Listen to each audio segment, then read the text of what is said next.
ஆமா. நல்ல ஒரு ஆக்டர் தான். அவங்க எவ்வளவு பண்ணிருக்காங்க. அப்பயும் விஜய் வந்து பண்ணுவாரு. இந்த தமிழ்நாடே வேற மாதிரி மாத்துவாருண்ணா. நிஜமா மாத்துவாரு.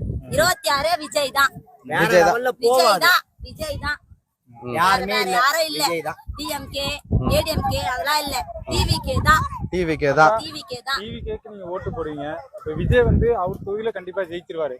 இப்ப மிச்ச அவரு கட்சியில இருக்க உறுப்பினர் எல்லாம் பாத்தீங்கன்னா ஆட்டோக்காரரு, குடிகாரன் அந்த மாதிரி இவங்களுக்கு வந்து போஸ்டிங் கொடுத்திருக்காரு. அவரை நம்பி மக்கள் ஓட்டு போடுவாங்க நீங்க நினைக்கிறீங்களா? கண்டிப்பா ஓட்டு போடுவாங்கண்ணா. அதே மாதிரி எந்த கட்சியில மீட்டிங் போனாலும் பைசா. இதுவே டிவிகேக்கு மீட்டிங் போனா பைசா கிடையாது. அது வந்து உண்மையான ஒரு இதுக்கு மட்டும் தான் போறாங்க. ஒரு அன்புக்கு மட்டும் தான் விஜயை தேடி போறாங்க. ஒரு சினிமாவிலே பண்றாரு. தமிழ்நாட்டுக்கு பண்ண மாட்டாரா? ரியலா பண்ண மாட்டாரா? அப்படி அவர் தானா? இனிமே விஜய் தானா? வேற யாரும் இல்லைண்ணா. 2026 விஜய் தானா? பணம் வாங்காம இந்த வாட்டி ஓட்டு கண்டிப்பா போடுவோம். கண்டிப்பா போடுவோம். அவர் மட்டும் தானா பணம் கொடுக்காம ஓட்டு